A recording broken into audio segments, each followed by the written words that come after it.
El avión no vino a buscar a la esposa que él había dejado en la calle, vino a buscar a Elena Duarte, la mujer que llevaban 2 años buscando. Durante 12 años Elena ayudó a su marido a construir un imperio hotelero sin exigir un cargo, sueldo o reconocimiento. La noche en que Gonzalo bloqueó sus tarjetas, cambió la clave del piso y dejó solo una maleta en el rellano, ella comprendió que no la estaban abandonando por casualidad, sino borrándola de una historia que también era suya. Mientras él creía haber liquidado su matrimonio con una firma, un multimillonario aterrizaba en Madrid para buscar a la creadora de un método capaz de transformar empresas enteras. El nombre que Gonzalo intentó ocultar estaba a punto de cruzar una puerta mucho más grande.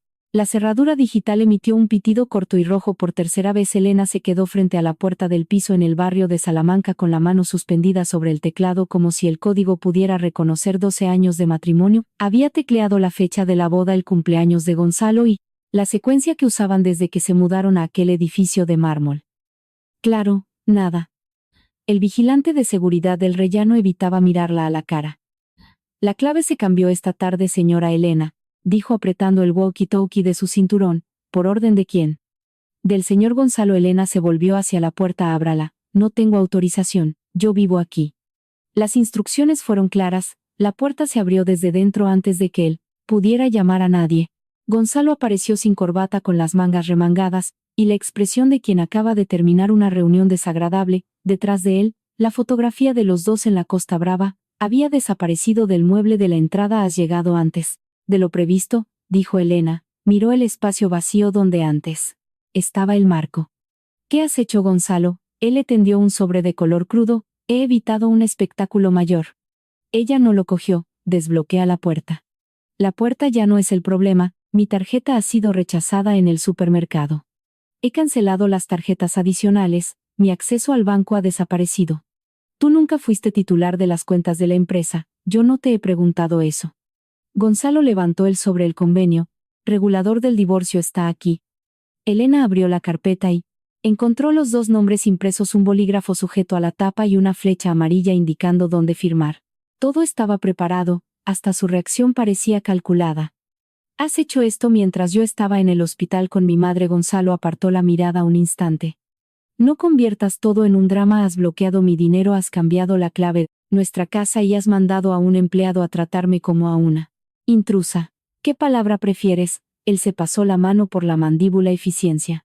La empresa entra en una ronda decisiva de financiación, no me puedo permitir ninguna inestabilidad personal. Elena tardó unos segundos en asimilar la crueldad de esa frase. Yo soy la inestabilidad, te has convertido en una vulnerabilidad.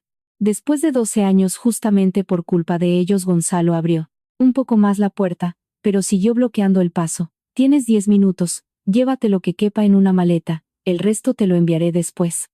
Elena soltó una risa sin gracia. Una maleta, no quiero discutir por objetos, quieres decidir hasta el tamaño de mi ausencia. La mandíbula de él se tensó. Firma, Elena, y si no firmo el proceso seguirá por otra vía y será peor para todos. Para todos o para la imagen del gran Gonzalo Torres. Él bajó la voz. No montes un numerito, tú montaste el numerito.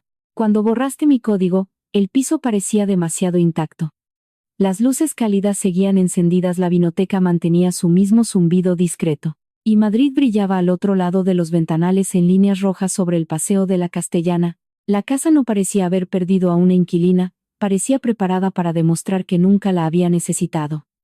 Sobre la cama había una maleta pequeña abierta con 2 mudas de ropa elegidas por la asistente de Gonzalo hasta su expulsión. Había sido delegada 10 minutos, repitió él desde la puerta. Elena cerró el armario sin tocar los vestidos y entró en el despacho.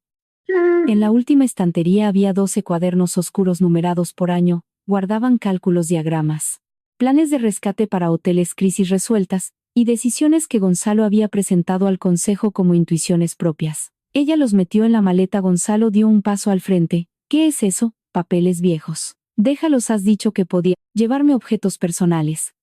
Esos cuadernos pueden contener información de la empresa. Elena cerró la cremallera. Qué curioso.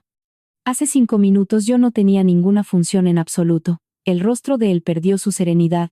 No vas a salir de aquí con material confidencial. Son mis cuadernos escritos antes de que abrieras tu primer hotel. Las ideas se desarrollaron durante el matrimonio. Elena levantó la vista. Entonces admites que hay ideas. Gonzalo se dio cuenta. Demasiado tarde. Por primera vez aquella noche ella vio miedo en sus ojos. No seas ingenua, dijo Gonzalo. Esos cuadernos no demuestran nada. La frase quedó flotando entre los dos. Elena no había preguntado si demostraban algo. Él dejó la carpeta del divorcio sobre el escritorio. Firma y llévate la maleta. Tienes demasiada prisa. Estoy cansado. ¿No estás aterrorizado? Gonzalo dio un paso hacia ella. Con lo que yo puedo recordar, no tendrías valor para atacar a la empresa. Yo nunca he atacado nada que haya ayudado a construir. Entonces es sensata. Elena revisó las cláusulas.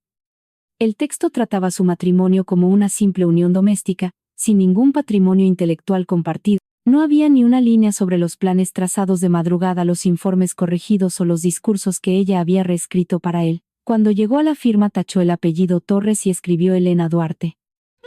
El rasgueo del bolígrafo sonó, más fuerte que el tráfico lejano. Gonzalo se quedó mirando el nombre. ¿Por qué firmas así? Porque este era mi nombre antes de que tú lo usaras, solo cuando necesitabas una firma discreta. El documento está preparado con tu nombre de casada, tu abogado lo puede corregir. Él le agarró el brazo cuando Elena cogió la maleta, pero la soltó al encontrarse con su mirada.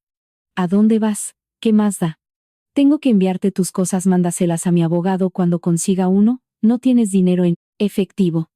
Te has asegurado muy bien de eso. Gonzalo la acompañó hasta la entrada. Puedo reservarte un hotel. No quiero volver a dormir en ningún sitio elegido por ti. Mañana te darás cuenta de que estás reaccionando por orgullo. Elena se detuvo frente a la cerradura que ya no reconocía su código. Mañana me daré cuenta de cuántas veces llamé amor a lo que era dependencia. La puerta se cerró a sus espaldas sin un estruendo, solo con un clic electrónico. En el vestíbulo Elena se sentó cerca de las altas cristaleras de la fachada. Le quedaba poca batería en el móvil, 50 euros en la cartera y una maleta a sus pies. La tarjeta vinculada a la aplicación de taxis había sido rechazada. Fuera, los coches avanzaban despacio bajo las luces mojadas de la ciudad. Por primera vez en años nadie esperaba que ella resolviera una crisis, corrigiera un presupuesto o le dijera a Gonzalo qué decisión causaría menos daños. El silencio no parecía libertad, parecía una caída. El teléfono vibró con un número de Barcelona. Elena casi lo rechaza. Gonzalo siempre decía que las llamadas con ese prefijo eran ofertas comerciales o gente intentando acercarse al apellido Torres. Descolgó por puro agotamiento. Elena Duarte, preguntó una voz masculina y firme. Se quedó de piedra al escuchar el nombre que acababa de recuperar. ¿Quiénes habla? Hugo Montenegro. El nombre solía salir en la prensa económica, y en las reuniones en las que Gonzalo lo llamaba depredador de guante blanco. Se ha equivocado de persona. Espero que no busco a la autora de un estudio firmado por H. Duarte. No sé de qué me está hablando, respondió Elena. Hugo no elevó voz. Entonces explíqueme por qué Gonzalo Torres ha estado respondiendo durante 2 años a las cartas que le envía a usted. Elena miró hacia los ascensores, segura de que su marido aparecería para interrumpir la conversación. ¿Qué cartas? Invitaciones a reuniones, propuestas de consultoría y una petición para debatir un modelo de recuperación hotelera, que impidió que mi fondo cometiera un error de casi 400 millones. Los dedos se le quedaron helados. Yo nunca he recibido nada. Es lo que empecé a sospechar. ¿Por qué justo ahora? Porque alguien respondió desde su correo corporativo diciendo que usted no tenía interés, que no ejercía profesionalmente y que prefería mantenerse al margen del mercado. Las palabras tenían la voz de Gonzalo incluso sin haber sido pronunciadas por él. ¿De dónde ha sacado este número? De Teresa Salinas. El nombre de su antigua profesora golpeó una parte de la vida que Elena había mantenido cerrada. Teresa es metida en esto. Ella intentó localizarla esta tarde. Me dijo que usted volvería a casa después de acompañar a su madre al hospital. Elena miró la maleta. Ya no tengo casa. La rigidez en la voz de Hugo cedió un poco. ¿Dónde está? Eso no es asunto suyo, lo sé. Pero necesito saber si la persona a la que llevo buscando 2 años está a salvo. No le conozco y no le voy a pedir que confíe en mí, le voy a ofrecer una alternativa. Elena estuvo a punto de colgar. A los hombres poderosos les gustaba llamar alternativa a lo que ya habían decidido. Hugo continuó, hay un coche al otro lado de la calle, el chofer tiene su nombre y no sabe nada más. Puede llevarla a un hotel que usted elija, a casa de Teresa o a la terminal privada de Barajas. Mi avión aterrizó hace 20 minutos. Elena soltó una carcajada incrédula. Ha cruzado el país por culpa de un estudio. He cruzado el país porque descubrí que alguien estaba respondiendo en su lugar. ¿Y qué espera de mí? Una charla de 40 minutos en un avión privado o en una sala de la terminal, si lo prefiere. El avión solo me ha traído hasta Madrid. Elena vio un sedán negro bajo la marquesina, demasiado discreto para llamar la atención y demasiado caro para confundirlo con un taxi. Gonzalo sabe que está aquí, todavía no se enterará probablemente y eso le interesa mucho a usted, pero no por el motivo que se imagina. Ella guardó silencio. Entonces Hugo dijo, el avión no vino a buscar a la esposa que él dejó en la calle, vino a buscar a Elena Duarte, la mujer que llevamos 2 años buscando. El nombre resonó en su interior no como un recuerdo, sino como una llamada. Por primera vez aquella noche alguien no le preguntaba qué representaba ella para Gonzalo, le preguntaba quién era ella sin él. Elena colgó sin prometer nada, abrió la maleta y sacó el primer cuaderno cuya tapa se deshacía por los bordes. En la primera página había una fecha de hacía 12 años y una frase escrita de su puño y letra. Una empresa no nace cuando recibe financiación, sino cuando alguien decide qué problema no está dispuesto a soportar más. Había pasado más de una década resolviendo problemas para Gonzalo, aceptando como precio la desaparición gradual de sí misma. Ahora, el problema que no estaba dispuesta a soportar más tenía el rostro de su marido. Guardó el cuaderno y se levantó. El vigilante corrió a abrirle la puerta de cristal. ¿Quiere que le pida un taxi, señora? Elena miró el coche negro. No, ya han venido a buscarme. Al cruzar la marquesina el teléfono vibró de nuevo. Gonzalo no contestó. El chofer le abrió la puerta trasera y preguntó con discreción a la terminal privada de Barajas: doña Elena. Ella miró el edificio hacia los ventanales del piso que ya reconocía su clave, y hacia la pequeña maleta que Gonzalo creía llena solo de ropa y papeles viejos. Si mientras el coche avanzaba por las calles brillantes de Madrid, Elena aún no sabía si subiría al avión de Hugo Montenegro, tampoco sabía qué encontraría al abrir las cartas que nunca había recibido, pero comprendió algo antes de llegar a la Castellana. Gonzalo no la había echado por considerarla inútil. La había echado porque sabía exactamente lo que ella valía y ese descubrimiento dolía más que la puerta cerrada. El coche entró por el acceso reservado de Barajas poco después de las 11 de la noche. Elena observó los hangares iluminados a través del cristal y sintió una especie de vergüenza por estar allí con una maleta demasiado pequeña para una mujer que dejaba 12 años de vida atrás. El chofer la condujo hasta una sala discreta con sillones claros, café, aún caliente, y ventanales orientados a la pista. Hugo Montenegro estaba de pie junto al cristal sin chaqueta, leyendo un informe impreso lleno de anotaciones. No corrió a recibirla ni demostró sorpresa al ver la maleta. Simplemente cerró la carpeta y dijo, gracias por haber venido. Elena se quedó cerca de la puerta. No he dicho que vaya a subir a bordo. Lo sé, tampoco he dicho que sea la persona que busca también. Lo sé. Hugo señaló la mesa donde había un único folio protegido por una funda transparente. Pero reconoce esto. Elena se acercó contra su voluntad. En lo alto de la página estaba escrito Proyecto Marea Alta. Debajo había un análisis sobre ocupación, costes estacionales, y el impacto de los despidos en las comunidades costeras. Conocía cada línea. Había escrito aquel texto 2 años antes, después de que Gonzalo le pidiera una opinión informal sobre un grupo hotelero en la Costa Brava. En el pie de página aparecían solo 2 iniciales: H. Duarte. ¿Cómo ha conseguido esto?, preguntó Hugo. Respondió sin apartar la mirada. Un directivo asustado me envió una copia antes de que lo despidieran. Su informe evitó que yo comprara una mentira. Elena se sentó pero no tocó el café. Hugo abrió una carpeta más grande y puso sobre la mesa copias de cartas justificantes de entrega y mensajes impresos. La primera propuesta se envió hace 23 meses, la segunda 3 semanas después. Hubo otros 5 intentos. Elena reconoció la dirección de la sede de Torres Horizonte y el nombre de la secretaria de dirección de Gonzalo. En una de las respuestas alguien había escrito que Elena Duarte no ejercía ninguna actividad profesional y no deseaba ser molestada con proyectos externos. En otra afirmaba que prefería dedicarse exclusivamente a su familia. Yo nunca he visto esto, dijo ella, por eso he venido. Hugo empujó un justificante hacia ella. La firma de recepción no era de Gonzalo, pero llevaba el sello del despacho de presidencia. Después de la tercera negativa, Teresa Salinas se puso en contacto conmigo. Me dijo que su antigua alumna jamás respondería de esa forma. Elena pasó los dedos por el borde del papel. Teresa intentó hablar conmigo algunas veces. Gonzalo decía que ella estaba metida en proyectos académicos sin futuro. Hugo se inclinó hacia adelante. Su marido sabía que yo la buscaba. Exmarido. ¿Ya se ha presentado el documento en el juzgado? No. Entonces jurídicamente todavía no. Elena levantó unos ojos de hielo. En la práctica se acabó cuando él cambió la clave. Hugo aceptó la corrección con un breve asentimiento. De acuerdo, Gonzalo sabía que yo la buscaba y se encargó de impedir que nos encontráramos. El avión permanecía en la pista mientras hablaban. Hugo no intentó meterle prisa, pero todo a su alrededor destilaba poder. El equipo silencioso, la puerta cerrada al resto de la terminal, el teléfono que vibraba, sin que él sintiera la necesidad de contestar. Elena conocía a los hombres así. Gonzalo también había aprendido a ocupar una habitación como si el tiempo de los demás le perteneciera. ¿Qué es lo que quiere de verdad?, preguntó. Quiero contratarla para revisar un proyecto de compra. No, usted ni siquiera ha escuchado las condiciones. He escuchado la estructura.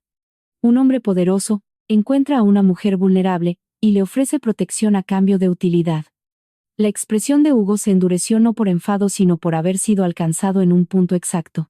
No le he ofrecido protección, me ha mandado un coche, ha traído un avión y ha preparado documentos antes de saber si yo quería estar aquí. He preparado opciones. Opciones que usted controla. Hugo abrió otra carpeta. Entonces contrólelas usted. Dentro había un contrato preliminar con cláusulas subrayadas. Elena leyó hasta encontrar la palabra exclusividad. Esto me impide trabajar con cualquier empresa del sector durante 18 meses. Protege información sensible, protege su inversión también. Y si descubro que su proyecto perjudica a las mismas comunidades que mi estudio intentaba proteger, podrá presentar objeciones. Presentar no es decidir. Hugo respondió con calma. Nadie empieza decidiéndolo todo. Elena cerró la carpeta. Llevo 12 años escuchando eso. Por primera vez él pareció darse cuenta de que no estaba negociando solo un contrato, estaba tocando la herida que Gonzalo acababa de abrir. En Madrid, Gonzalo seguía despierto cuando su secretaria le informó de que Elena había abandonado el edificio en un coche vinculado a Montenegro Capital. Colgó la llamada sin responder y se quedó frente a los ventanales del piso observando la ciudad que consideraba la prueba de su éxito. Sobre la mesa, el documento firmado exhibía el nombre de Elena Duarte como una provocación. Gonzalo telefoneó a su director legal. Quiero bloquear cualquier uso externo del material producido durante el matrimonio. El abogado dudó.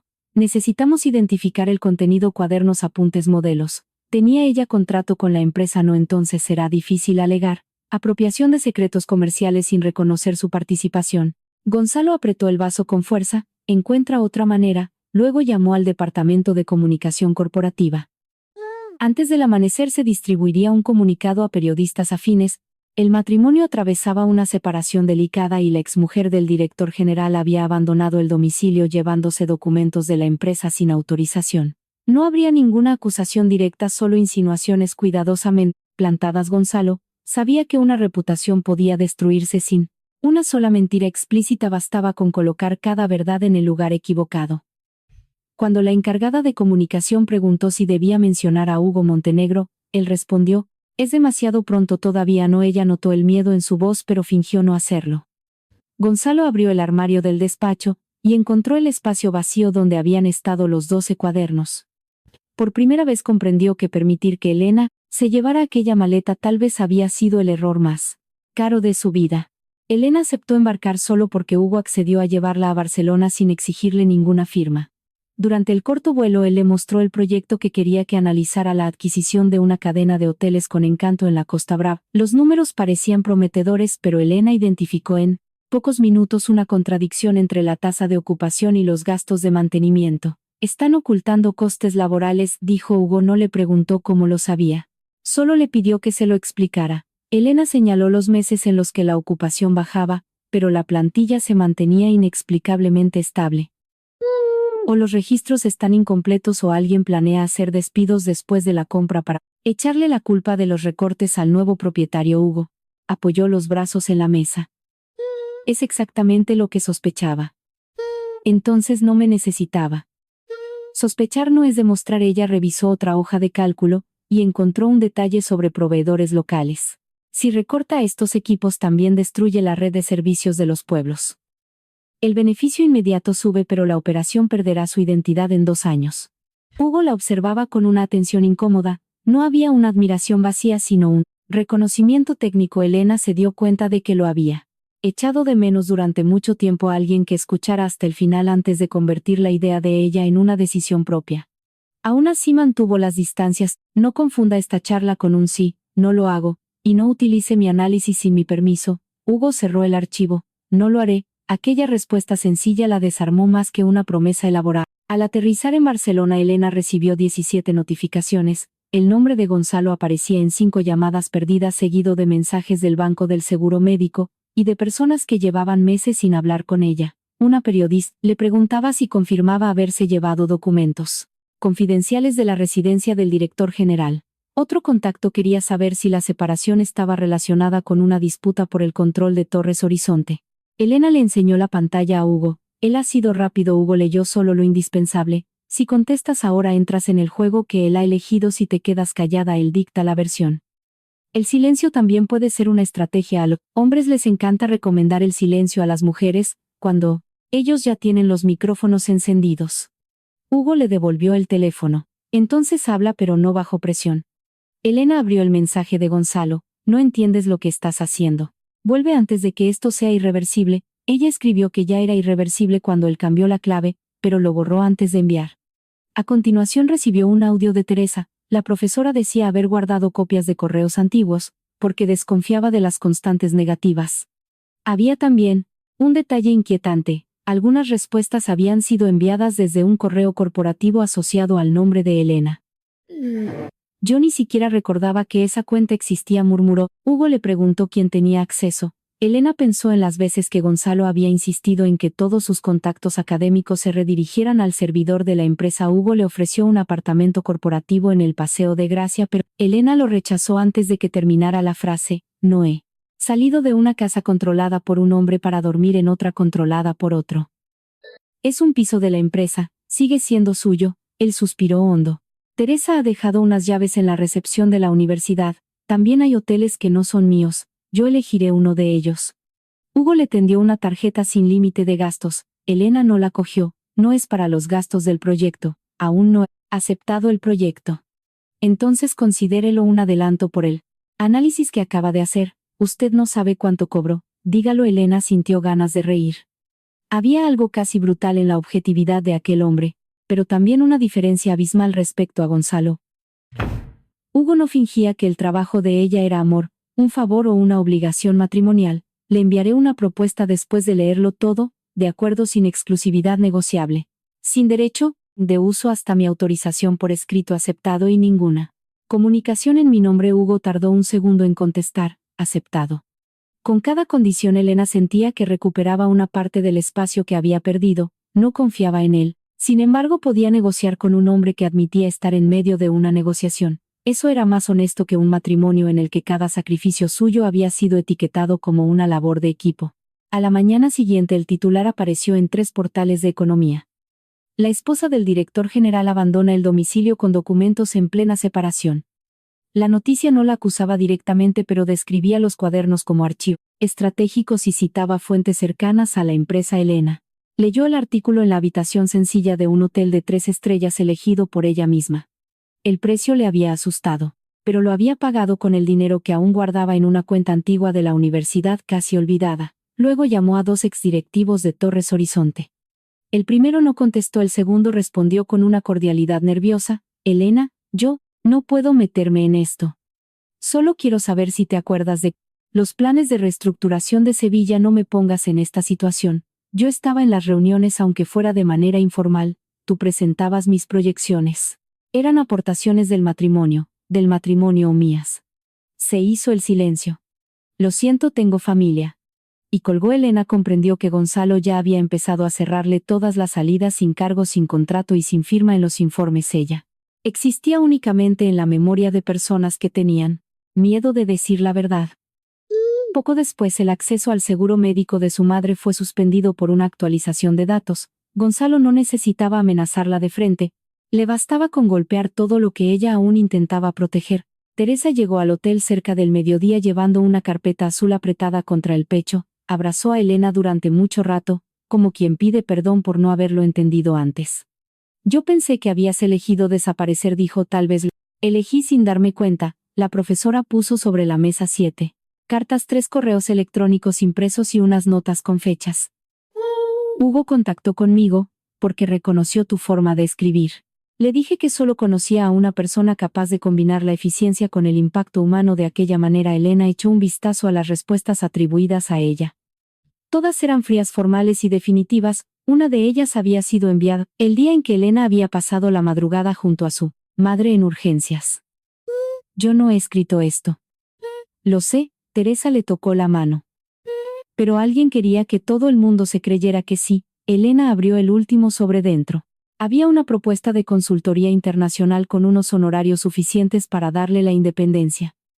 Era de hacía 2 años. En el pie de página una nota escrita a mano decía, rechazado por decisión familiar. La letra era de la secretaria de Gonzalo. Elena cerró los ojos.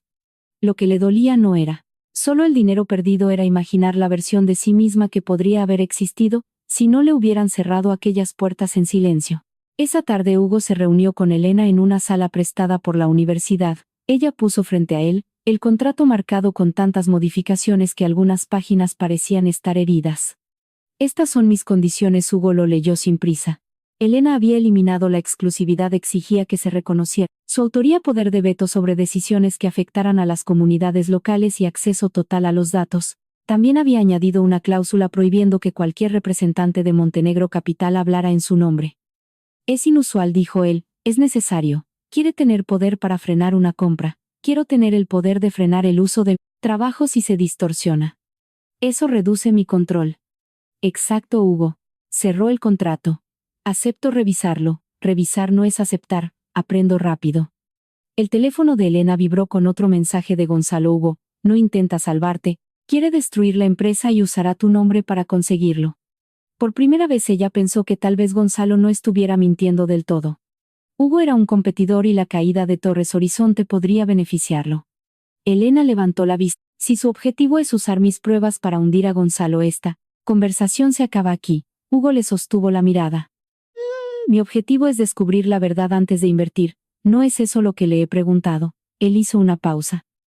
Si la verdad hunde a Gonzalo, yo no lo voy a proteger. Elena recogió su carpeta. Yo tampoco, pero tampoco le voy a entregar mi vida a usted, para que elija cómo destrozarla. Al salir sabía que había rechazado la única protección inmediata que tenía a su alcance, y aún así, por primera vez en 12 años, la decisión había sido verdaderamente suya. 3 días después Elena volvió a Madrid para el acto de conciliación.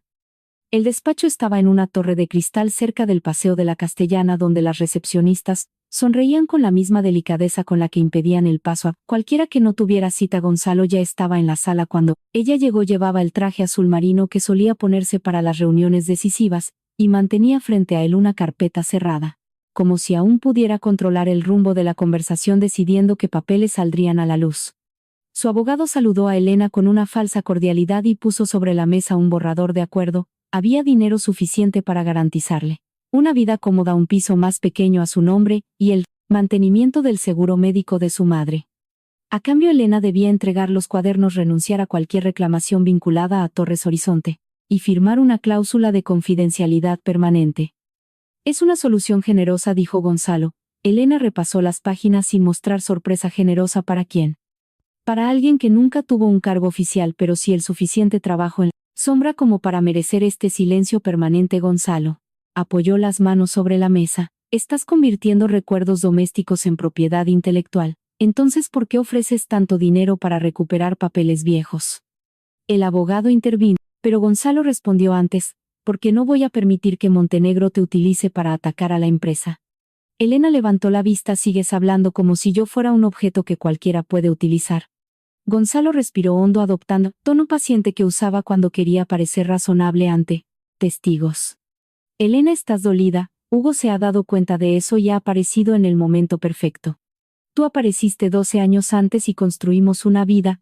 Tú construiste una versión de esa vida en la que mi nombre tenía que desaparecer. Gonzalo abrió la carpeta y sacó un burofax. La empresa exigía la devolución inmediata de los cuadernos, alegando el riesgo de que se divulgaran secretos comerciales. También le prohibía a Elena prestar servicios a empresas de la competencia hasta que se aclarara el origen de la información. No puedes prohibirme trabajar, dijo ella.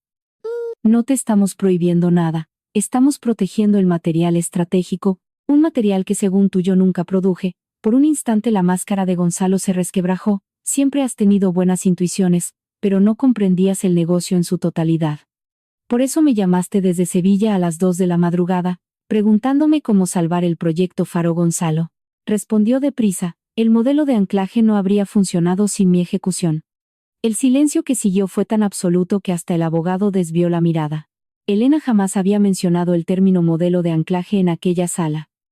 Esa expresión solo se utilizaba en los primeros cuadernos antes de que Gonzalo rebautizara el sistema como método Horizonte. Ella se inclinó hacia adelante. ¿Cómo? ¿Conoces ese nombre? Gonzalo se dio cuenta del error e intentó arreglarlo. ¿Has hablado de eso durante años? Nunca en público, nunca después de 2016. Esto no demuestra nada, dijo él. Todavía no, respondió Elena, pero demuestra que recuerdas mucho más de lo que finges. Al salir de la reunión, Elena se encontró a Hugo esperando en el pasillo. No debería estar aquí. Ella supo antes de preguntar que alguien del equipo legal de Montenegro había estado vigilando el estado del caso. ¿Quién le ha dicho la hora?, preguntó Hugo. No intentó mentir. Mi despacho hace un seguimiento de los... He venido por los dos motivos. Elena apretó la carpeta contra el pecho. Gonzalo acaba de demostrar que conoce el nombre original del método. Hugo prestó atención. Lo ha admitido, no directamente, pero hay testigos. Había abogados pagados para evitar que cualquier frase tenga consecuencias. Hugo propuso registrar inmediatamente una declaración y preparar una respuesta pública. No, dijo Elena, él está construyendo una historia en la que yo soy la exmujer vengativa. Si voy corriendo a la prensa con una frase aislada, le daré exactamente lo que busca. Entonces tenemos que proteger las pruebas antes de que él borre los registros. Tenemos, ya sabe a qué me refiero. Elena lo miró fijamente. Si lo sé, deje de hablar como si ya fuéramos un equipo. Hugo contuvo su irritación. Sin acceso a los servidores no habrá ninguna prueba técnica y sin control sobre el proceso yo me convierto en el arma más útil de su guerra contra él.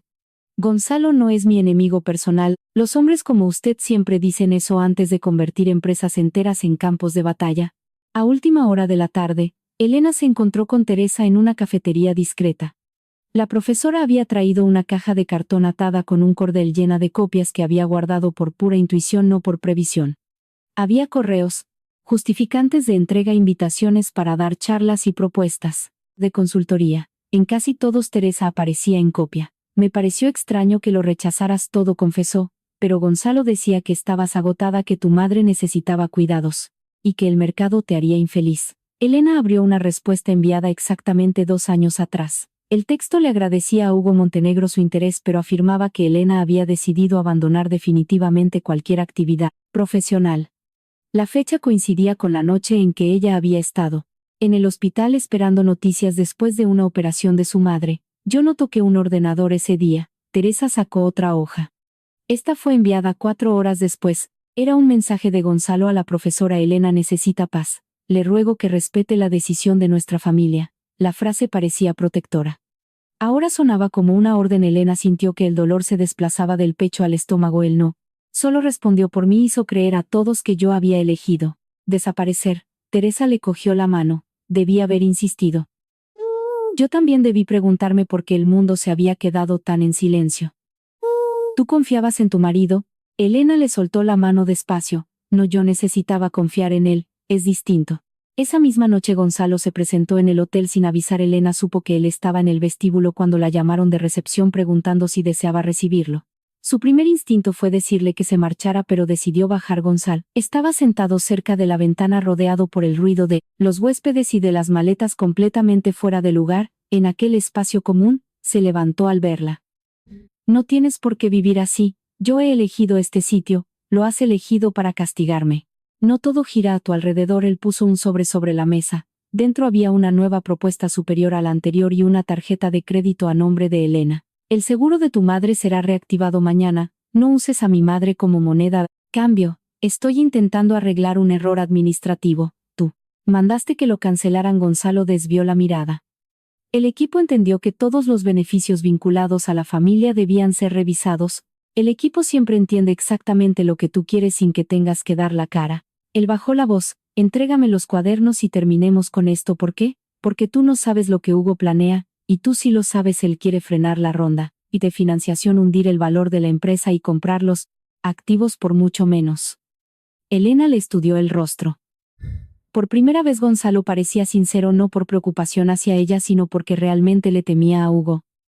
Tal vez quiera hacer eso, admitió ella. Eso no borra lo que tú hiciste. Yo protegí lo que habíamos construido. Tú protegiste la versión en la que tú fuiste el único que construyó algo. Gonzalo se quedó callado unos segundos, y entonces dijo algo que Elena jamás esperó. Escuchar, tú no entiendes lo que habría pasado si hubieras aceptado esas propuestas. El mundo pareció reducirse a la pequeña mesa que lo separaba. ¿Qué propuestas? Gonzalo se dio cuenta de que había ido demasiado lejos. Las propuestas que Montenegro envió. Acabas de admitir que lo sabías. Yo sabía que él estaba tanteando a gente del sector, a gente o a mí. Él se pasó la mano por la cara. Elena, estabas vulnerable, tu madre estaba enferma, tú no tenías la experiencia para negociar con un fondo de ese tamaño. Así que decidiste por mí, decidí por el bien de la familia sin decírtelo. Porque te habrías sentido obligada a demostrar algo.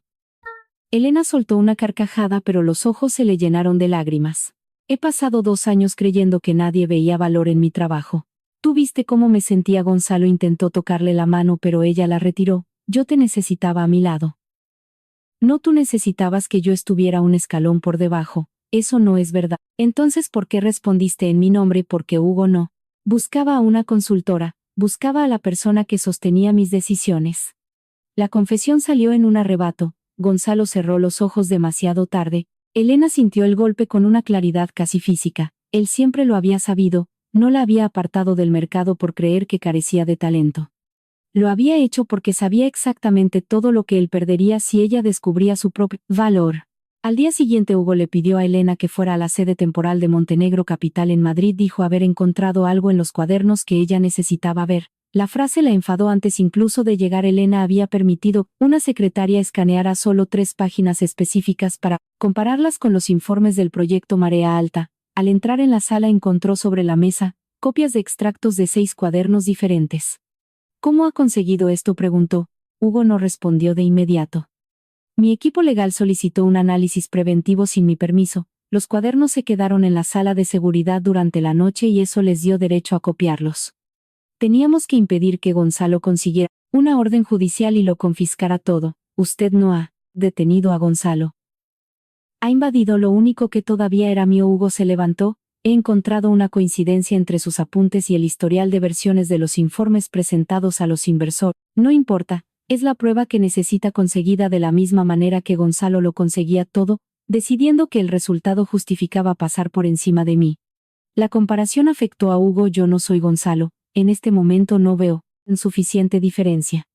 Él intentó explicarle que su antiguo socio había destruido un proyecto entero porque nadie había revisado los documentos a tiempo.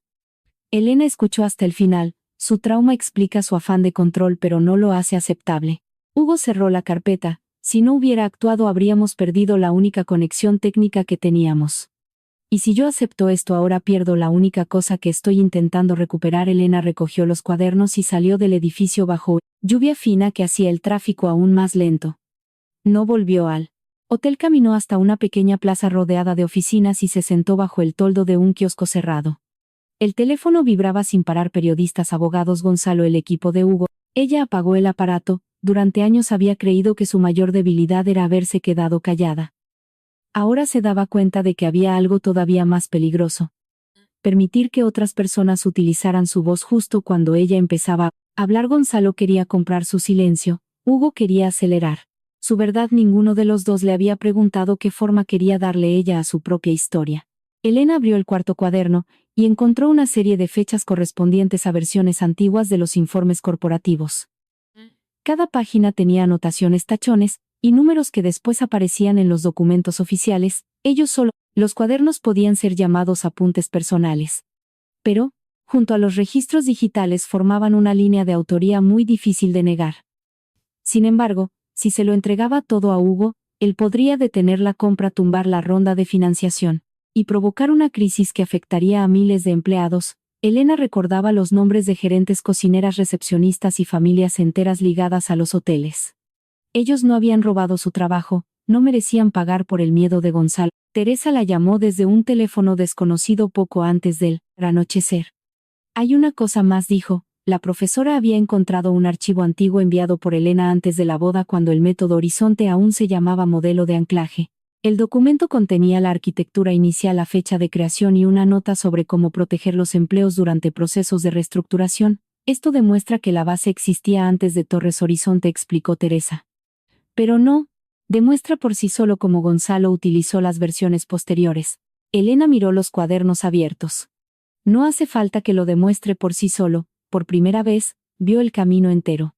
Las notas a mano mostraban la evolución, los archivos digitales mostrarían la incorporación. Las cartas rechazadas revelarían el esfuerzo por aislarla, y la propia arrogancia de Gonzalo rellenaría los huecos, porque él creía conocer cada detalle mejor que ninguna otra persona. ¿Vas a entregar todo a Hugo?, preguntó Teresa Elena, cerró el cuaderno. No vas a rendirte. Tampoco había decidido dirigirse directamente a los inversores y al Consejo de Administración, no para hundir la empresa, sino para exigir una auditoría externa sobre el origen del método, y sobre la información facilitada en la ronda de capital. Sería un proceso más lento y menos espectacular. También sería mucho más difícil de controlar para cualquier hombre. A la mañana siguiente Elena envió 2 mensajes a Gonzalo. Le escribió que no aceptaría su dinero, no devolvería los cuadernos y no firmaría ningún silencio. Le informó de que permitiría la verificación por parte de un equipo independiente, siempre que no se utilizara ningún material para paralizar las operaciones o despedir empleados. A Hugo le escribió que suspendía cualquier negociación hasta que todas las copias hechas sin permiso fueran destruidas y confirmadas legalmente.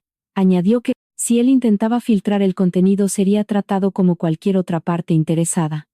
Las respuestas llegaron casi a la vez. Gonzalo escribió: «Vas a destruir todo lo que ayudaste a crear». Hugo respondió: «Acepto tus condiciones». Elena no creyó plenamente a ninguno de los dos. Aún así sintió algo nuevo. Al mirar la pantalla, ambos tenían que reaccionar a su decisión. Ninguno de los dos dirigía ya el siguiente movimiento. Entonces, abrió un archivo nuevo en el ordenador del hotel, y escribió en la parte superior del documento: propuesta de protección operativa y reconocimiento de autoría. Debajo estableció 3 principios: ninguna represalia contra los trabajadores, ninguna apropiación sin reconocimiento, y ninguna negociación en mi nombre. El documento no prometía la victoria, prometía únicamente que a partir de ese momento cualquiera que quisiera utilizar su inteligencia tendría que lidiar con su presencia. La reunión extraordinaria del Consejo de Torres Horizonte se fijó para un jueves a las 9 de la mañana en el último piso de la sede. Antes de las 8 los periodistas ya ocupaban la acera con las cámaras apuntando a la puerta giratoria y los móviles listos para grabar a cualquier rostro conocido. Gonzalo había llegado pronto, había mandado cambiar el agua, revisar los informes y retirar de la sala cualquier cosa que pudiera sugerir una crisis. En cada asiento había una carpeta azul con la propuesta de la ampliación de capital y una copia del comunicado que se lanzaría al mercado en cuanto se aprobara la inversión. Él creía que Elena se presentaría para negociar más dinero. Había preparado una oferta superior, un piso a su nombre y una declaración pública diciendo que los apuntes que se había llevado del domicilio no tenían valor empresarial. Sin embargo, cuando el ascensor privado se abrió, Elena entró sin ningún abogado a su lado, y sin Hugo marcándole el paso. Llevaba un traje gris sencillo, arrastraba la pequeña maleta de la noche en que la habían echado, y sujetaba una fina carpeta contra el pecho. Hugo venía detrás acompañado únicamente por una directora de cumplimiento normativo de Montenegro Capital. No se acercó a Elena, no le tocó la espalda, no le apartó la silla ni habló por ella. Gonzalo notó la distancia entre los dos y sonrió. Ya veo que la alianza ha durado poco. Elena colocó la maleta junto a su silla. Nunca hubo ninguna alianza. Entonces aún podemos solucionar esto como una familia. Ella lo miró con calma. Perdiste el derecho a usar esa palabra cuando cambiaste la clave de la puerta. El presidente independiente del consejo abrió la sesión explicando que la ronda de inversión no podía seguir adelante mientras hubiera dudas sobre el origen del principal modelo operativo presentado a los inversores. Gonzalo interrumpió de inmediato. Dijo que aquella crisis era fruto de una separación matrimonial y que Elena estaba dejando que los resentimientos personales contaminaran un negocio. Mi mujer jamás ha ocupado ningún cargo directivo. No ha cobrado ningún sueldo y nunca ha participado en las decisiones oficiales, declaró. Elena no reaccionó a la palabra mujer, simplemente abrió la maleta y fue sacando los 12 cuadernos, colocándolos en orden sobre la mesa. Algunos miembros del consejo se inclinaron para ver mejor. Gonzalo soltó una risa de desprecio ensayado. Unas anotaciones domésticas no pueden sustituir a los documentos de la empresa. Elena abrió el primer cuaderno. Estoy de acuerdo. Por eso no le he pedido a nadie que confíe únicamente en esto. Le entregó al presidente del consejo un archivo con fechas, versiones de informes y registros de envío. Cada página escrita a mano correspondía a una modificación posterior en los documentos oficiales de la compañía. Lo que hay aquí no es una idea suelta, es la evolución de un método a lo largo de 12 años. Las mismas secuencias, los mismos índices, y hasta los mismos errores de cálculo aparecen en los informes presentados por el señor Gonzalo semanas después. Un directivo hojeó las copias y preguntó quién había tenido acceso a los cuadernos. Durante años solo nosotros dos, respondí. Elena. Gonzalo dio un golpe con los dedos sobre la mesa. Ella tomaba notas mientras yo le explicaba las cosas. Eso no la convierte en autora. Elena abrió el segundo cuaderno por una página marcada. En el año 2014, antes de la inauguración del primer hotel, yo llamé a esta estructura modelo de anclaje. Ese nombre se descartó antes de que existiera cualquier documento oficial de la empresa. Miró a Gonzalo. En el acto de conciliación, cuando intenté recordar el proyecto Faro, tú dijiste que el modelo de anclaje no habría funcionado sin tu ejecución. Uno de los consejeros preguntó cómo Gonzalo conocía una expresión que jamás había aparecido en los archivos oficiales. Él respondió que Elena debía de haberlo mencionado en casa. Tal vez, dijo ella, pero entonces explique esta página. La fecha era de 6 meses antes de la fundación de la empresa. El texto describía el uso de plantillas locales para reducir los costes de rotación sin recurrir a despidos masivos, el principio que más tarde se convertiría en la gran promesa pública de Torres Horizonte. Teresa había certificado el envío de aquella versión a un archivo académico antiguo. Gonzalo intentó desviar el tema. Las ideas genéricas no tienen dueño. Elena asintió. Una frase genérica, no una secuencia completa de modelos probada en proyectos concretos, incorporada a los informes y presentada a los inversores como una creación exclusiva de la presidencia, es una cuestión muy distinta. La directora de cumplimiento de Hugo proyectó en la pantalla el historial informático de 3 documentos. En cada uno, los fragmentos firmados inicialmente con las letras HD se habían introducido desde una cuenta vinculada al despacho de Gonzalo. Esas iniciales desaparecían en las versiones definitivas. El ambiente de la sala cambió.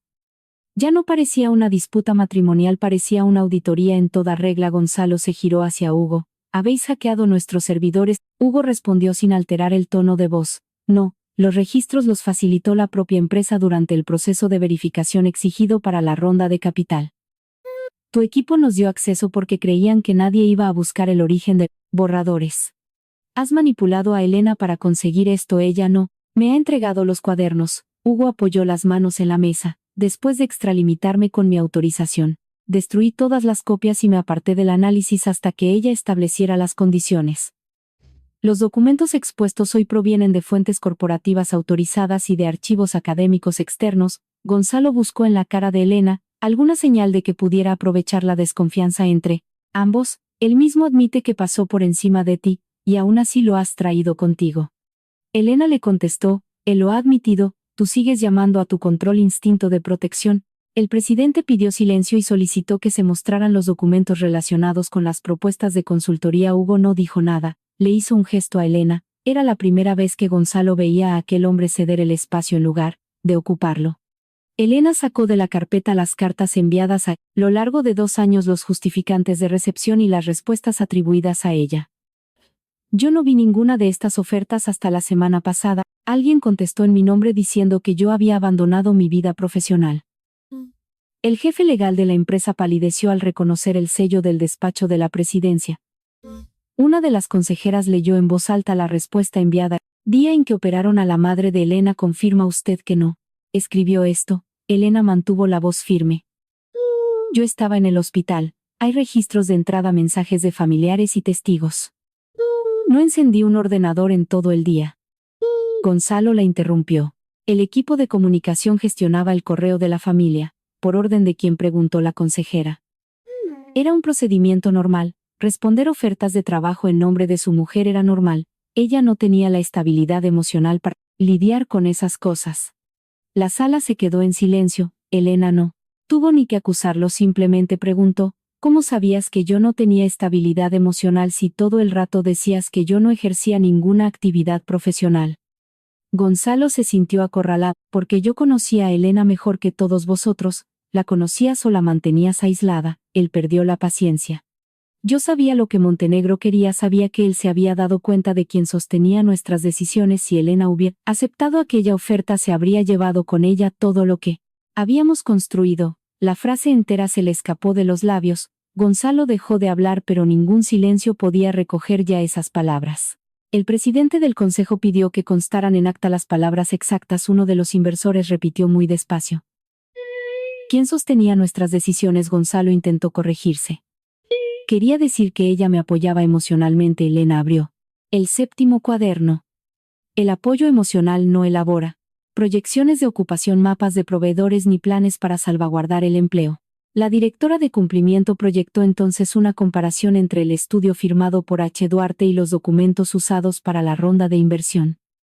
La estructura era idéntica, pero en el material de la empresa Gonzalo figuraba como su único creador. Hugo habló solo cuando se lo pidieron. Explicó que había buscado a H. Duarte porque el análisis del proyecto Marea Alta había revelado costes ocultos, riesgos laborales y un plan de despidos encubierto. El informe había evitado que Montenegro Capital hiciera una compra desastrosa. No busqué a Elena por culpa de Gonzalo, dijo. La busqué porque su trabajo enmendó un error que ni siquiera mi propio equipo fue capaz de detectar. Gonzalo soltó una carcajada amarga.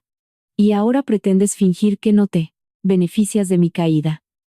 Yo me beneficio de que la información sea veraz, respondió Hugo, pero la decisión sobre el uso de este trabajo le corresponde a ella.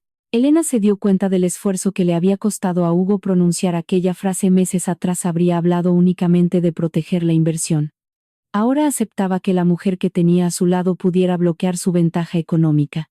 Presidente se dirigió a Elena. ¿Desea usted que suspendamos de inmediato la licencia de uso del método? Gonzalo levantó la cabeza. Sin el método Horizonte, los contratos de expansión podrían ser cancelados, los inversores se echarían atrás, y muchos hoteles se quedarían a la deriva. Por primera vez pareció comprender de verdad que el poder estaba sentado al otro lado de la mesa. Elena miró a los directores regionales conectados por videollamada, reconoció los rostros de personas que habían trabajado a su lado sin saber que a ella le robaban el mérito.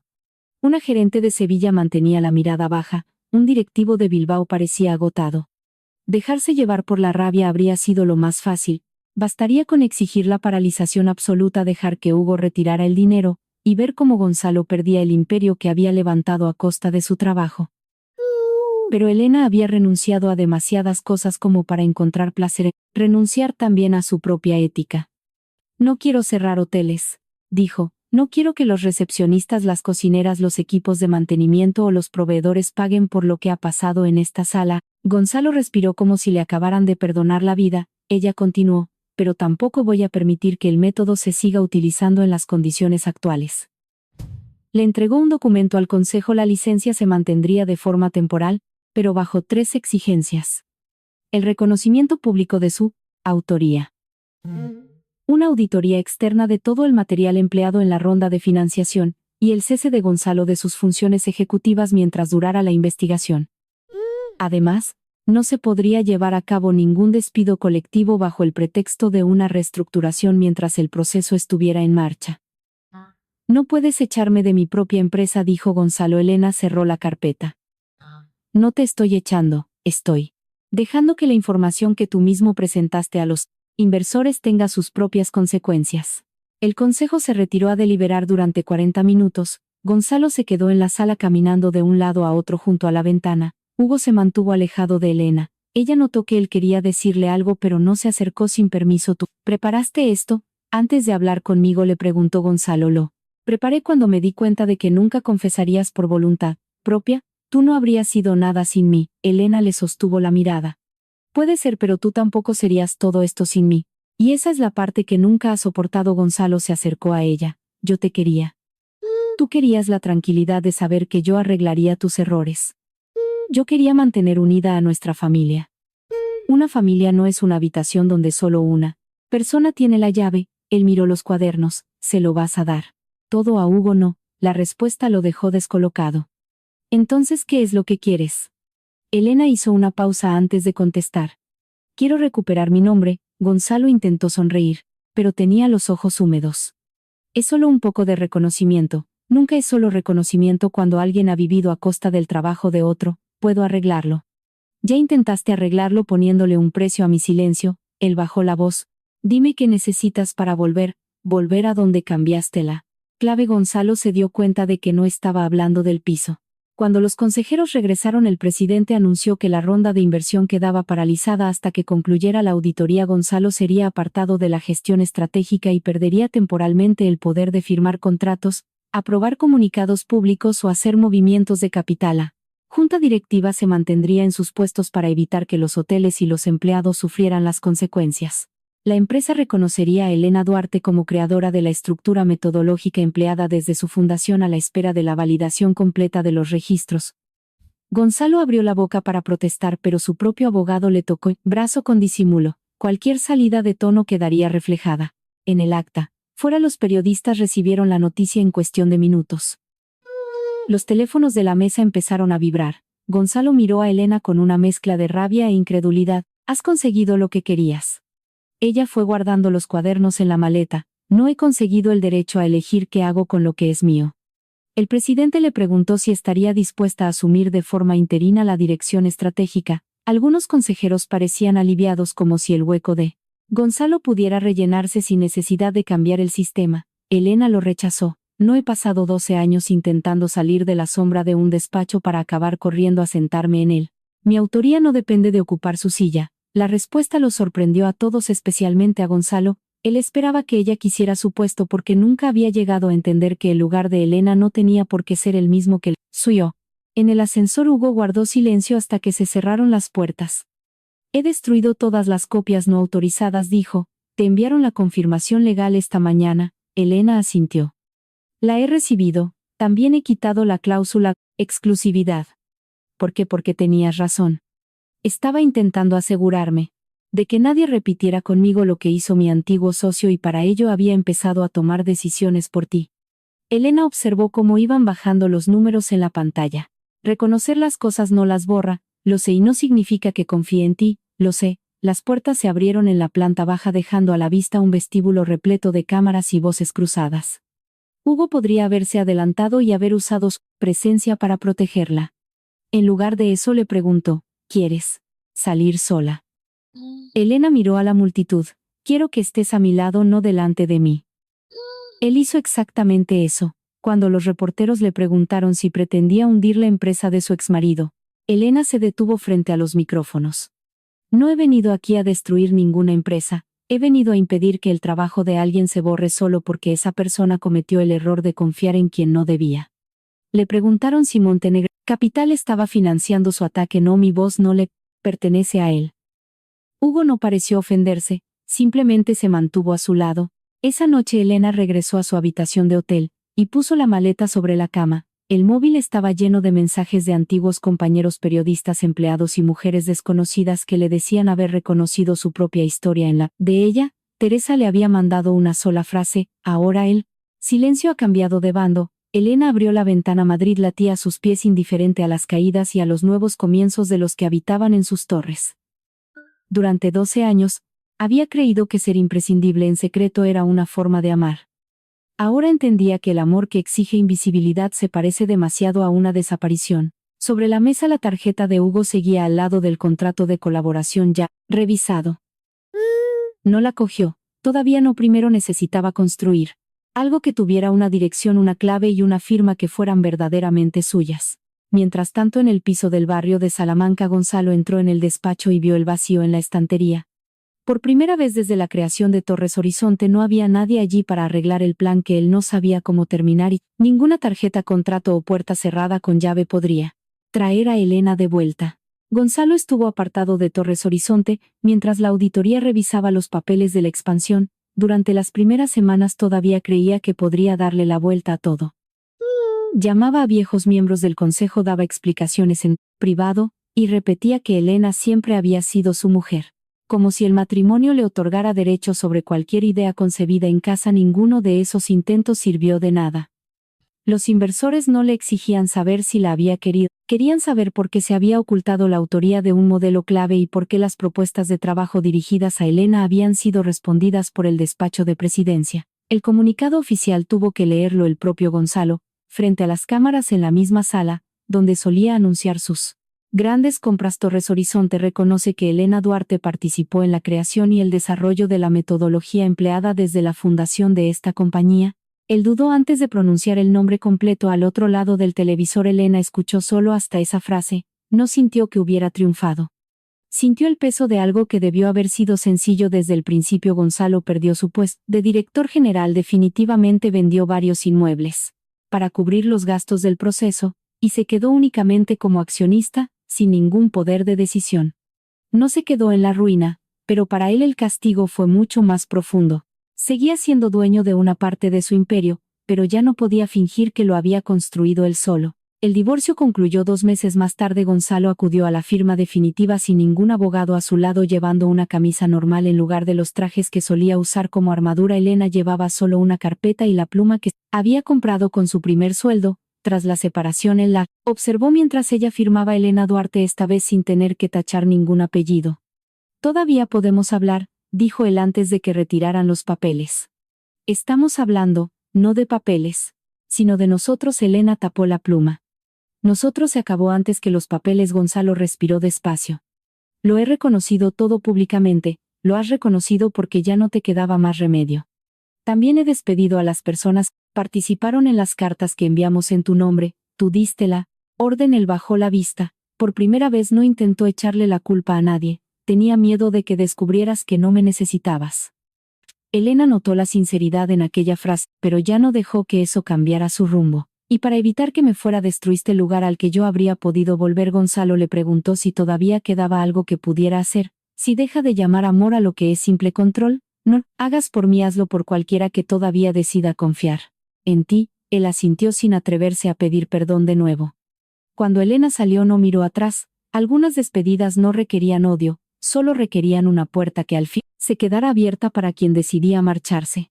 Elena alquiló un piso pequeño en Chamberí con 2 ventanas anchas, una cocina estrecha y sin ninguna vista espectacular. La primera noche se sentó en el suelo porque aún no habían llegado los muebles y pidió comida a un restaurante cercano. El repartidor llamó al telefonillo, y ella se dio cuenta de que no sabía cómo funcionaba el aparato nuevo. Se rió sola mientras el conserje le explicaba los botones. Era una libertad muy humilde, o distinta de las imágenes triunfales que la gente asocia a empezar de cero. Allí no había champán, portadas de revista ni el típico vestido de la venganza. Había facturas a su nombre, unas llaves que nadie le podía anular sin su permiso y una lista de la compra pegada en la nevera sobre la mesa. Improvisada, Elena colocó los 12 cuadernos y abrió un documento nuevo para registrar su propia empresa. La llamó Duarte Estrategia Humana. No quería competir con Gonzalo montando una réplica de Torres Horizonte. Su consultora ayudaría a empresas en crisis que quisieran crecer sin tratar a sus empleados como piezas desechables. Teresa se convirtió en asesora académica, y una antigua gerente de Sevilla, tras declarar en la auditoría, aceptó unirse al equipo.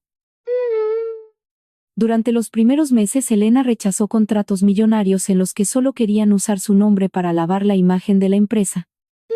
Cada no le costaba dinero, pero le devolvía algo que ya no estaba dispuesta a vender: su coherencia. Hugo se mantuvo a distancia durante aquel tiempo, le mandó la confirmación legal de que todas las copias robadas habían sido destruidas y borró del contrato cualquier cláusula que atara a Elena más allá de ese proyecto concreto. Después de eso no insistió, su silencio no era abandono sino respeto y Elena tardó un tiempo en distinguir la diferencia. 3 meses después de la reunión del consejo recibió una nueva oferta de Montenegro Capital. El documento ocupaba la mitad que el primero. No había exclusividad ni multas por marcharse ni permisos de uso abusivos. Elena tendría poder de veto sobre cualquier decisión que implicara despidos masivos sobre proveedores locales, o sobre la alteración del objetivo social del proyecto. En la última página, Hugo había escrito a mano: «No se enviará ninguna respuesta en tu nombre». Elena fijó una reunión en una cafetería del Paseo de la Castellana. Lejos de las oficinas de ambos, Hugo llegó puntual y esperó a que ella tomara la palabra. «Todavía hay una cláusula que está mal», dijo Elena. Él buscó en el papel. «¿Cuál? Mis honorarios están por debajo del mercado».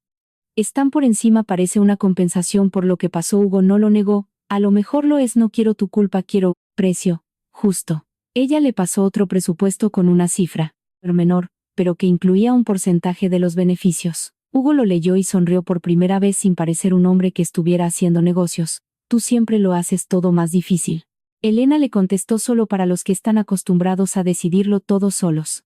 El proyecto elegido estaba a las afueras de un pueblo de la Costa Brava donde un viejo hotel con encanto junto a la carretera había acumulado deudas y había perdido clientes tras una serie de reformas desastrosas. Montenegro Capital podía comprar el inmueble, recortar la plantilla y convertirlo en un hotel de lujo que no tuviera nada que ver con el entorno. Eso es lo que Hugo habría hecho años atrás.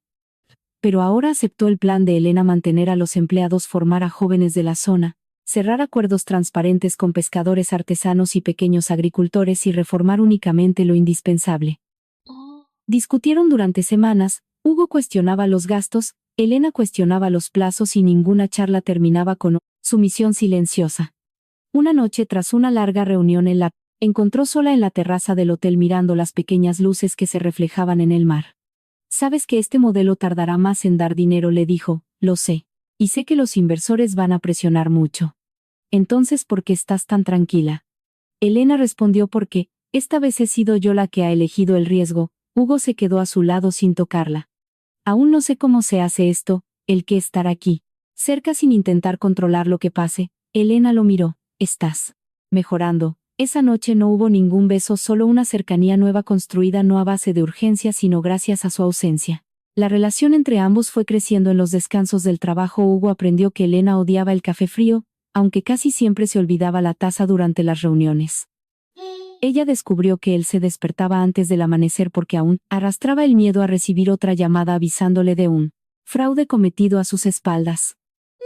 En lugar de usar esa debilidad contra él, Elena le preguntaba cuando le venía bien hablar, y lo respetaba cuando él no se sentía con fuerzas. Él, por su parte, nunca volvió a abrir un archivo de ella sin permiso. Cuando no estaban de acuerdo, no convertían la discusión en una amenaza de abandono. A veces Elena se encerraba en sí misma durante días esperando que cualquier muestra de cariño escondiera algún tipo de exigencia. Hugo no la perseguía con regalos ni grandes discursos. Simplemente le mandaba un mensaje: «Estoy aquí para cuando quieras hablar». Una mañana de domingo paseando por las calles estrechas del pueblo. Él le cogió la mano sin darse cuenta. Elena no se apartó. Hugo se detuvo. «¿Puedo?» Ella se miró los dedos entrelazados y contestó: «Ahora sí». El primer beso ocurrió bajo el balcón de una casa vieja después de una pequeña discusión sobre el color, los carteles del hotel. Ninguno de los dos lo llamó él. Destino fue simplemente una pequeña elección sin contrato, sin miedo y sin deudas. Gonzalo intentó hablar con Elena una última vez cuando se cerró la auditoría. El informe confirmó que él había ocultado el origen de documentos clave, y que había mandado responder correos en su nombre, pero no recomendó la disolución de la empresa. El acuerdo firmado por Elena permitió que la cadena siguiera abierta bajo una nueva dirección. Él le pidió que se vieran en el antiguo piso del barrio de Salamanca antes de ponerlo a la venta. Elena aceptó porque quería recoger un pequeño objeto que se había quedado allí, una foto de su madre de antes de la operación. El inmueble parecía mucho más grande sin los muebles elegidos por los decoradores. Gonzalo estaba solo en el salón. Vacío. «Nunca me dijiste que odiabas ese sofá», dijo. «Es que nunca me lo preguntaste». Él le dio la fotografía y se quedó mirando la maleta pequeña que Elena había llevado. Era la misma de la noche en que se separaron. «Todavía la usas». «¿Por qué?» «Para acordarme de que logré sobrevivir con mucho menos de lo que tú creías que yo necesitaba». Gonzalo se acercó a la ventana. «He empezado a ir a terapia». Elena no contestó de inmediato. «Me alegro, no va a cambiar nada entre nosotros». «No, pero lo mejor cambia lo que venga después», ella asintió. Entonces, Gonzalo habló sin ningún dramatismo. «Tú nunca fuiste invisible. Fui yo el que se pasó años apagando la luz, para no tener que mirarte». A Elena se le llenaron los ojos de lágrimas, pero no confundió la sinceridad con una reconciliación. «Espero que algún día logres mirar sin tener que destrozarlo todo». Salió del piso llevándose únicamente la fotografía. La puerta se cerró a sus espaldas con el mismo clic electrónico de hacía meses, pero esta vez el sonido no significaba una expulsión. El hotel reabrió a principios de primavera. No hubo alfombras rojas ni contrataron a ningún famoso. Fueron los vecinos del pueblo, los trabajadores, los inversores y los antiguos clientes, los que llenaron el jardín reformado. Teresa llegó, las primeras, y lloró al ver el nombre de Duarte Estrategia Humana en la placa de los socios. La gerente de Sevilla supervisaba todo el evento mientras los jóvenes formados durante el proyecto recibían a la gente. Los beneficios aún tardarían en llegar, pero las reservas para los meses siguientes ya superaban las expectativas. Hugo podría haber convertido la fiesta en un escaparate para Montenegro Capital. En lugar de eso, pidió que el nombre de su empresa apareció exactamente al mismo tamaño que los demás. Durante el acto, Elena subió a la pequeña tarima de madera. «Durante muchos años creí que trabajar en silencio era una muestra de lealtad», dijo. «Hoy he comprendido que la lealtad jamás exige tu desaparición. Una empresa solo merece crecer cuando las personas que la levantan pueden ser vistas, escuchadas y reconocidas». No mencionó a Gonzalo. No hacía falta.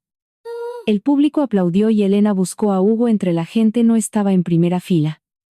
Se había quedado al lado de los empleados exactamente donde había prometido estar. Al lado, no por encima. Después del evento, los dos caminaron hacia una zona apartada del jardín. Hugo le tendió una llave a Elena. Ella levantó una ceja. ¿No será la llave de una casa? Él se apresuró a explicarse. Es del aula de formación del hotel, el sitio que pediste para los empleados del pueblo. Elena se rió. He aprendido a tener cuidado con las llaves. He aprendido que pueden significar cosas muy distintas. Hugo miró la maleta apoyada cerca de un banco. Aún lo sigues guardando todo ahí, no solo algunas cosas de recuerdo y el primer cuaderno. Aquella noche yo pensaba que iba a recoger a alguien que necesitaba que la salvaran. Elena se quedó callada. Me equivoqué, continuó él. Tú solo necesitabas que nadie más te cerrara la puerta antes de poder elegir. Ella le acarició la cara, y tú necesitabas entender que estar al lado de alguien no significa guiar sus pasos. Hugo le cogió la mano. Elena, no quiero que dejes tu piso, tu empresa ni nada de la vida que te has montado. Solo quiero saber si hay hueco para que construyamos algo juntos. No hubo ningún anillo, ni cámaras escondidas, ni grandes promesas. Hubo simplemente una pregunta. Elena respiró el aire salado que venía del mar y contestó: lo hay siempre y cuando cada uno conserve su propia llave. Meses más tarde la maleta pequeña seguía guardada en un armario del piso de Elena. No era un monumento al dolor ni un recordatorio constante de Gonzalo. Era solo un objeto que había cruzado con ella la frontera entre dos vidas. Alguna mañanas Elena rozaba el cuero gastado con los dedos antes de salir a trabajar. Se acordaba de la mujer sentada en el vestíbulo del edificio con 50 euros en la cartera, la tarjeta cancelada y la certeza de que todo se había acabado. Aquella mujer seguía viva dentro de ella, pero ya no esperaba que nadie fuera a rescatarla. Había sido ella misma la que había cogido el teléfono, la que se había montado en el coche, la que rechazó el primer contrato, plantó cara al consejo y decidió no arruinarle la vida a gente inocente solo para castigar al hombre que le había hecho daño. Hugo había sido parte del viaje, pero no había sido el camino entero. Una mañana luminosa en la Costa Brava, frente al cartel de madera que llevaba su nombre completo, Elena cerró la puerta de la sala de formación y se guardó la llave en el bolsillo. Hugo la esperaba en el jardín sin llamarla. Sin ninguna prisa ella caminó hacia él y le cogió la mano. 12 años atrás Elena había creído que querer a alguien significaba quedarse siempre un paso por detrás. Ahora sabía que el amor de verdad no requiere que vivas a la sombra. Camina siempre a tu lado, y cuando una puerta se cierra, ambos saben perfectamente quién tiene el derecho de abrirla. Un año después de la reapertura del hotel, Elena ya no necesitaba tocar la vieja maleta para acordarse de quién era. Seguía guardada en lo alto del armario en Chamberí junto a los 12 cuadernos, pero había dejado de doler. Se había convertido en una simple medida de seguridad, siempre que alguien intentaba tomar una decisión por ella. Elena se preguntaba si esa decisión cabría otra vez dentro de una maleta tan pequeña. Si la respuesta era sí, ella daba un paso atrás. Si la respuesta era no, se quedaba. Duarte Estrategia Humana había crecido porque Elena rechazaba a las empresas que solo querían limpiar su imagen, y aceptaba a las que estaban dispuestas a cambiar sus procesos y sus relaciones de poder. En la pared principal de la oficina no había fotos de la fundadora, sino los nombres de todos los profesionales que trabajaban en los proyectos. Pero esa mañana, ella se dio cuenta de que faltaba un nombre. El equipo estaba reunido para presentar la propuesta final de viabilidad de una red de clínicas en Castilla y León. El proyecto lo dirigía Marcos Velasco, un consultor con experiencia elocuente y muy respetado por los inversores. Durante la presentación él explicó un nuevo sistema de triaje que reduciría las listas de espera sin necesidad de despedir a nadie. Los directores de las clínicas alabaron la sencillez de la idea. Hugo, sentado al fondo de la sala en representación de uno de los fondos, se limitó a tomar notas. Elena reconoció el modelo antes incluso de que Marcos llegara a la última diapositiva. 3 semanas antes, una analista junior llamada Laura Rivera le había enseñado a Elena un borrador casi calcado. Laura era muy discreta, hablaba bajo en las reuniones, y solía entregar informes impecables sin hacer nada de ruido. En aquella ocasión, Elena le había aconsejado que pusiera a prueba su idea con los datos de 2 clínicas más pequeñas. Ahora, esos mismos indicadores, el mismo orden de ejecución y hasta una frase bastante inusual aparecían en la presentación de Marcos. Cuando acabaron los aplausos, Elena no le montó ninguna escena delante de los clientes. Le dio las gracias a todo el mundo, confirmó que el documento se revisaría una vez más antes de firmarlo y pidió que el equipo interno se quedara en la sala. Laura estaba recogiendo el portátil sin levantar la vista. Marcos charlaba con total naturalidad, como si acabara de conseguir algo que siempre hubiera sido suyo. Elena cerró la puerta. Antes de terminar, me gustaría saber quién ha diseñado el sistema de triaje. Marcos sonrió. Ha sido un esfuerzo de equipo. ¿Quién dibujó la primera versión? Ha habido muchas aportaciones conjuntas. Elena miró a Laura. ¿Quieres contestar tú? La chica levantó la mirada asustada. Yo preparé un borrador, pero todavía le faltaban muchas cosas. Marcos intervino. Exacto. Yo lo organicé todo, lo corregí y lo convertí en una propuesta que se pudiera utilizar. Elena sintió como un antiguo enfado le recorría el cuerpo. Aquella frase le resultaba muy familiar. Gonzalo también decía que ella tenía buenas intuiciones, pero que era él quien convertía las ideas en decisiones reales. Por un momento, el pasado pareció sentarse a la mesa con ellos. Laura, preguntó Elena, ¿tú diste permiso para que quitaran tu nombre? La analista tardó en contestar. Pensé que sería lo mejor para el proyecto. ¿Eso es lo que pensaste tú o es lo que te dijeron que pensaras? Aquel silencio fue suficiente. Marcos cambió de postura. Elena, tenemos que ir con cuidado y no convertir un asunto de liderazgo en un juicio moral. Los perfiles más jóvenes necesitan guía. Yo me he hecho responsable de la presentación porque el cliente nunca le dejaría un cambio tan grande a alguien sin experiencia. Hugo levantó la vista pero no dijo nada. Un año antes habría cruzado la sala y habría impuesto una solución. Ahora sabía esperar. Elena apoyó las manos en la mesa. ¿Crees que el cliente no confiaría en Laura porque es demasiado joven? No solo por eso, no tiene la presencia ejecutiva necesaria. ¿La presencia ejecutiva es capacidad o es pura actuación? Es credibilidad. ¿Y cómo va a construir alguien su credibilidad si su propio trabajo se presenta con el nombre de otra persona? Marcos respiró hondo. Yo no he robado nada. Este material se ha generado dentro de la propia empresa. Elena casi sonrió ante la ironía. Ese fue exactamente el argumento que usaron contra mí, todo. El equipo se quedó de piedra. Conocían la historia, pero nadie esperaba que algo así saliera a la luz. Dentro de la propia empresa de Elena, Marcos se puso pálido. La situación no es la misma. Espero que no, porque si lo es significa que he construido una empresa que repite el mismo sistema que juré combatir. Elena pidió que todo el mundo saliera menos Marcos y Laura no quería humillarlo en público. Sabía que la justicia puede convertirse fácilmente en un espectáculo cuando alguien solo quiere demostrar su propio poder. Cuando la sala se vació, le preguntó a Laura cuándo había creado el documento. La chica le enseñó el historial de versiones, los correos con las pruebas, y un mensaje en el que Marcos le decía que él presentaría el modelo como parte de la estrategia global del departamento. No había ninguna amenaza directa, había algo mucho más sutil, la certeza de que llevarle la contraria podría interpretarse como una falta de gratitud.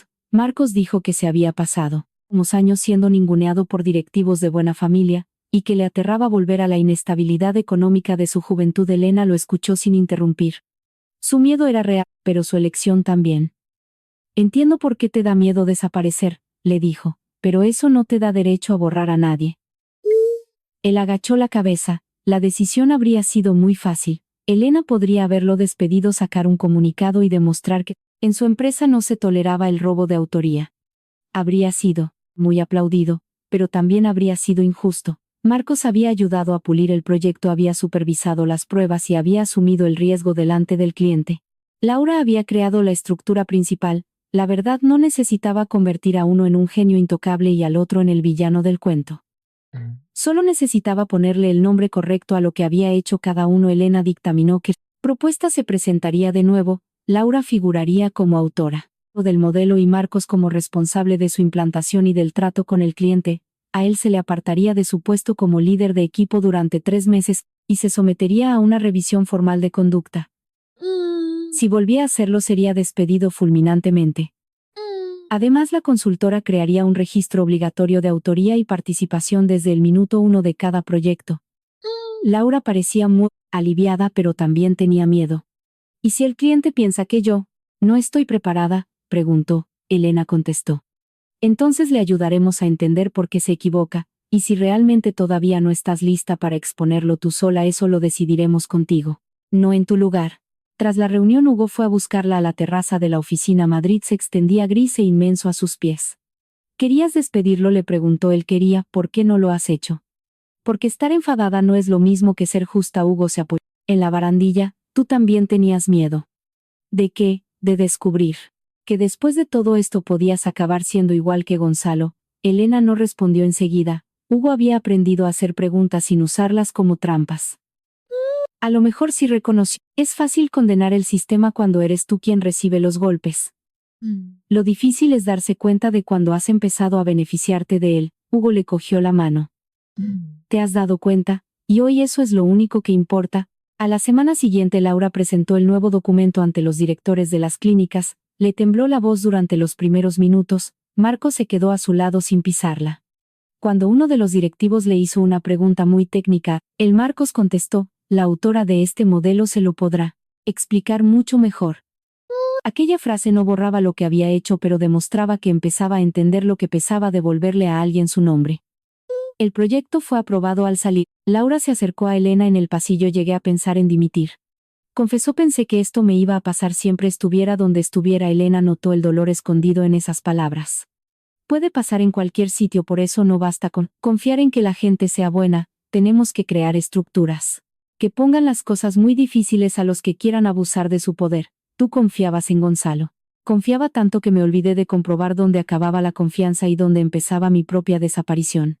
Laura sintió: gracias por creer en mí. Elena la corrigió con suavidad: no me ha hecho falta creer en ti. Tú trajiste el trabajo, los historiales y el valor de decir en voz alta lo que había pasado. Mi trabajo era simplemente no fingir que estaba mirando a otra parte.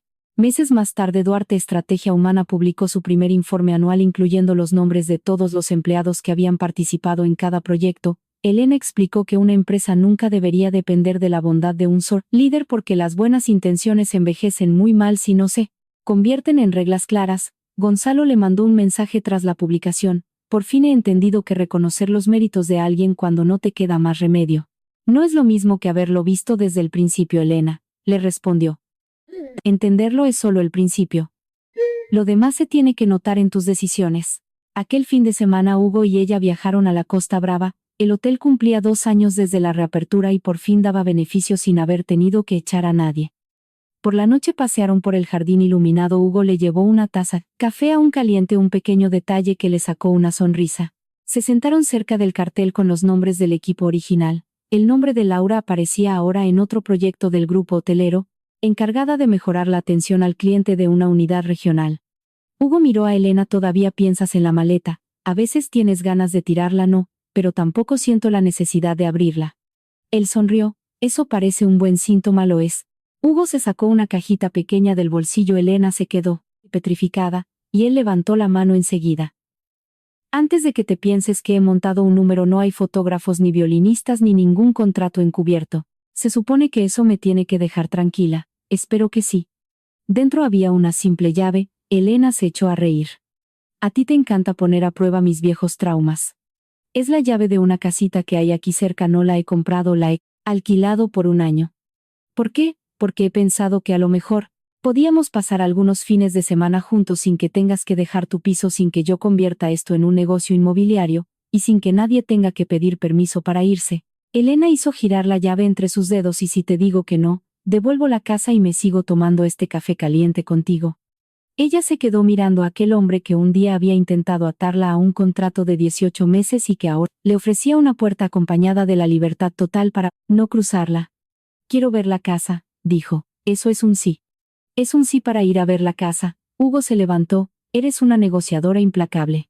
Eso ya lo sabías desde el principio. Caminaron juntos por el sendero corto hasta una casa blanca rodeada de árboles. Elena se fijó en que la puerta tenía 2 cerraduras y 2 llaves idénticas. Hugo le entregó la segunda. Cada uno conserva su propia llave, explicó él. Elena abrió la puerta. La casa estaba casi vacía. Había una mesa, 2 sillas, y ventanales orientados al agua. Ninguna habitación estaba preparada para decirle a nadie dónde se tenía que colocar. Era simple y llanamente espacio. Ella entró primero, no porque Hugo se lo hubiera permitido, sino porque quería hacerlo. Esta historia habla sobre el trabajo invisible y sobre el peligro de confundir el amor con anularse a uno mismo. Elena representa a las personas que ayudan a levantar familias, empresas y carreras, pero que son tratadas como un simple apoyo secundario a la hora de repartir el mérito. El mensaje central Es que cualquier vínculo sano necesita convivir con la autonomía, el reconocimiento, los límites y la independencia económica. La trama también demuestra que haber sido víctima de una injusticia no impide que uno mismo pueda llegar a repetirla. En el tramo final, Elena detecta este problema dentro de su propia oficina, y aprende que la ética requiere normas, transparencia, un registro claro de quién hace qué y el valor suficiente para corregir a los que tenemos más cerca. Hugo encarna un amor que sabe aprender, él no salva a Elena. Su verdadera evolución ocurre cuando deja a un lado el control, acepta los límites, y comprende que proteger a alguien no significa tomar las decisiones por esa persona. Gonzalo nos enseña que el arrepentimiento no sirve de nada sin asumir responsabilidades. El verdadero cambio solo se demuestra en las decisiones que tomamos después. Como historia combina el drama matrimonial, la guerra empresarial, la caída de un hombre intocable, la reconstrucción de una mujer y un romance a fuego lento. Su propósito es generar indignación, emoción y alivio, sin tener que recurrir a venganzas de película, dejando en el aire una pregunta: ¿cuántas personas brillantes siguen escondidas detrás del nombre de alguien que ocupa toda la habitación? Porque en el fondo, esta es una historia sobre recuperar tu propio nombre, no para ponerlo por encima del de los demás, sino para no volver a permitir jamás que nadie lo borre.